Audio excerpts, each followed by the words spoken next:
Aloha, friends. Welcome and thank you for being here. I'm called Shell.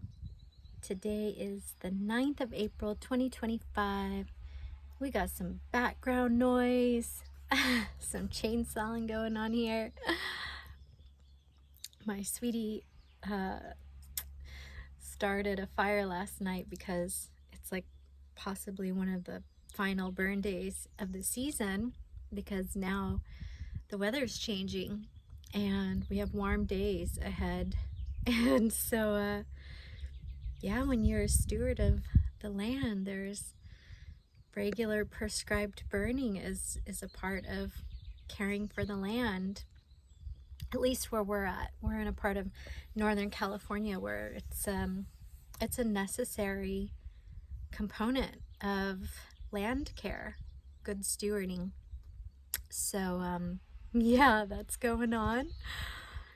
And it's so funny because today is our 6-year anniversary, and this morning he gave me this card that he made. So beautiful. Like, the poetry inside of it was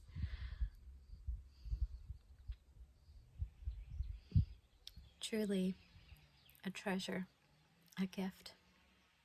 And I hadn't even like, it hadn't crossed my mind to create a card. And I normally do card art with my friends, but since we moved, instead of doing card art every Thursday, I'm like lucky to get there once a month. And tomorrow is my 300-hour yoga teacher training final. It's like a 4-hour written exam, and then the day after that, 2 days from now, I'm teaching my 2 live classes to one of my teachers. And so it just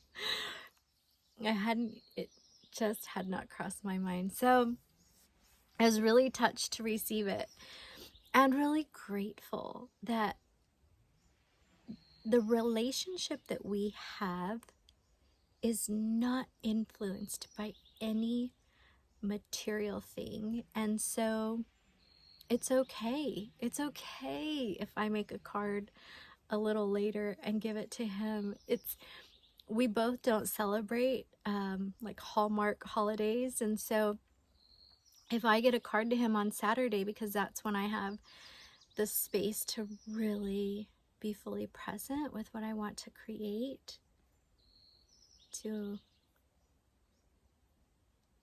encode, the cards that I make for people and that I send to people, I always, as I'm creating them, tune into them. And so if it takes me 3 hours to make a card, which it normally does, for me, it's like 3 hours I've just spent present with them. And I really intend that they feel that and they receive that when they get the card through snail mail. So yeah, it's like, what a blessing that our relationship, that I'm in a relationship where it's like, oh, well, we don't need to celebrate by having a meal outside of our home today or going anywhere or whatever, because my priority right now is this. Ooh, a cobweb just... Hi, spider. Cool. I just got blessed by a big cobweb. Yeah, so not needing to add anything outside of here. Like, he got summoned for jury summons at 1 o'clock this afternoon, so he took off to do that. I wanted to feel comfortable about the fire that he left burning, so I spent some time hosing the forest around him and then gardening and doing all of the things that I need to do for myself right now to feel so grounded and ready to share my final teachings for the closing of this program that I have been in since the 1st of January. So yeah, it's been such a wonderful experience Yeah, and so one of the things that I wanted to share today is in the last video that I made to share, I was tuning into like trust and intuition. And that was relating to preparing, like getting ready for the yoga practicums that I'm going to teach. And I gave an example of arriving in a town in Thailand at night and not having planned where I was going to sleep and not speaking the language and being able to communicate and all these things. And then I shared a little bit about Peru, the month of my 40th birthday in September of 2017. And what was really cool, after I shared the video, I realized that I didn't share one of the stories that I had originally thought about.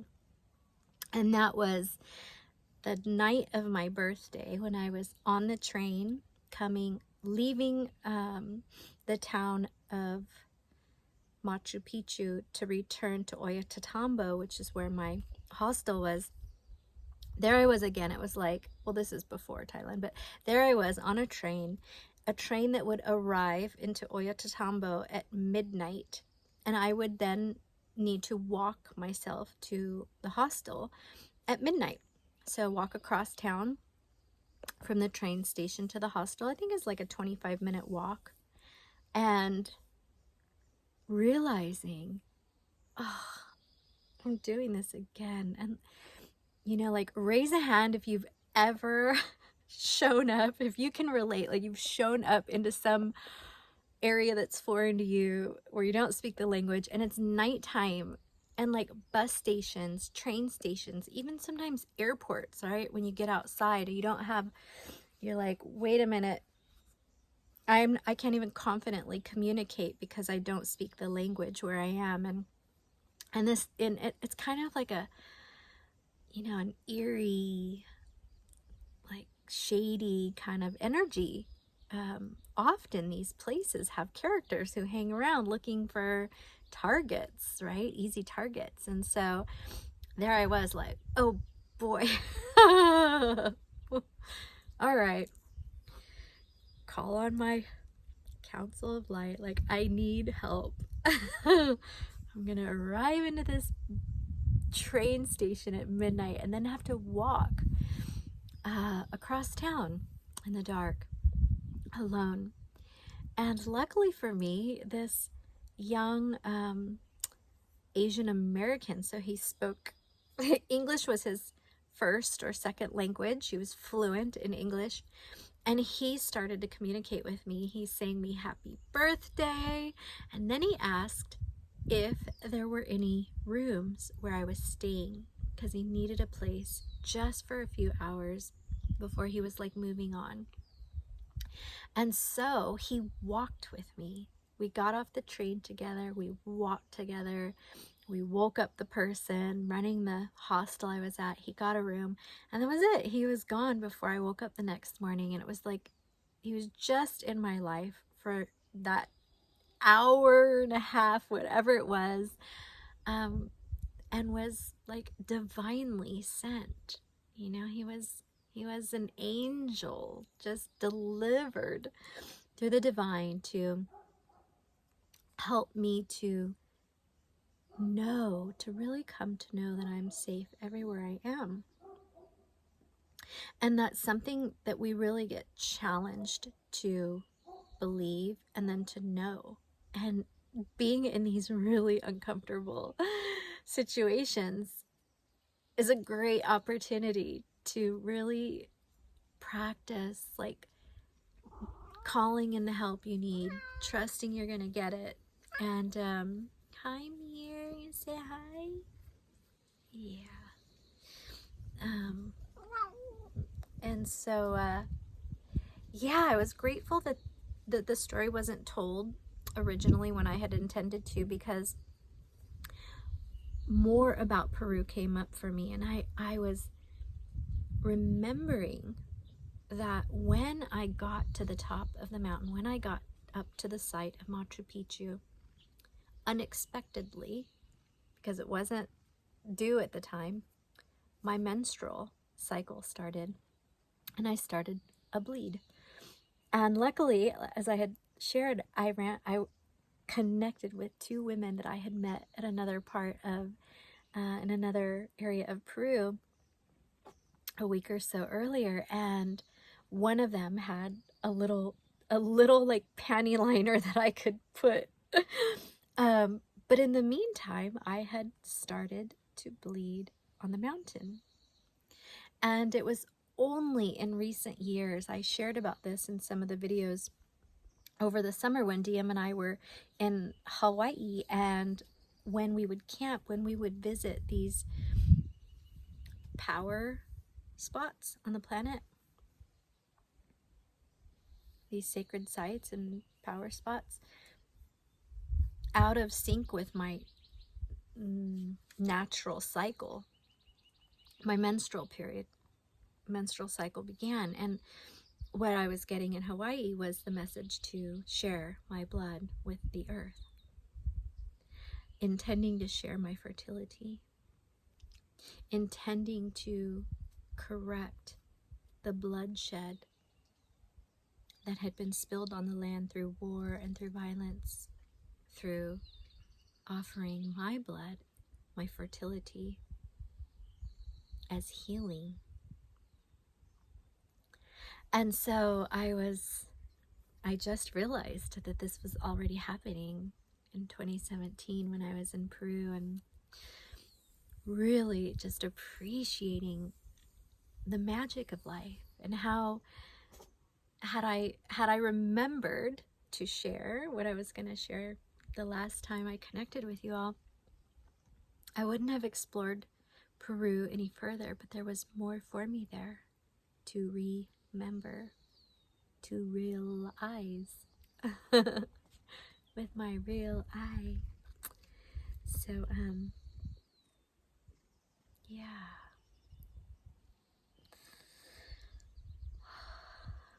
life is so magical, isn't it? So much magic. It's not always comfortable, and it's not always light magic. I mean, I definitely spent a lot of years of my life behaving in a way that I know now were forms of dark magic that I didn't know then. Yeah, like very vampiric behaviors, especially in my relations with men. You know, seduction and using one's energy in any way, whether it's intellectually manipulating someone or sexually manipulating someone. You know, manipulation is when we manipulate someone or something, a situation or a person, for our own gain, for selfishness.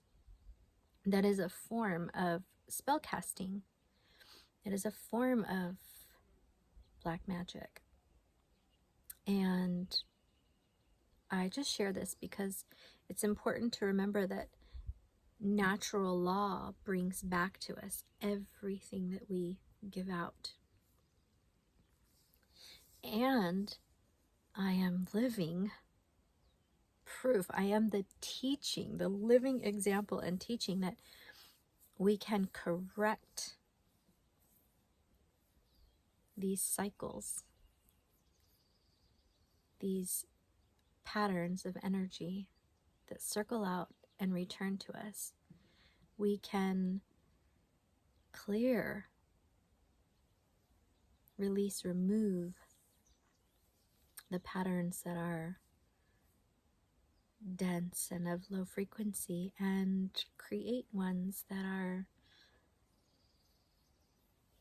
light, life generating. Yeah.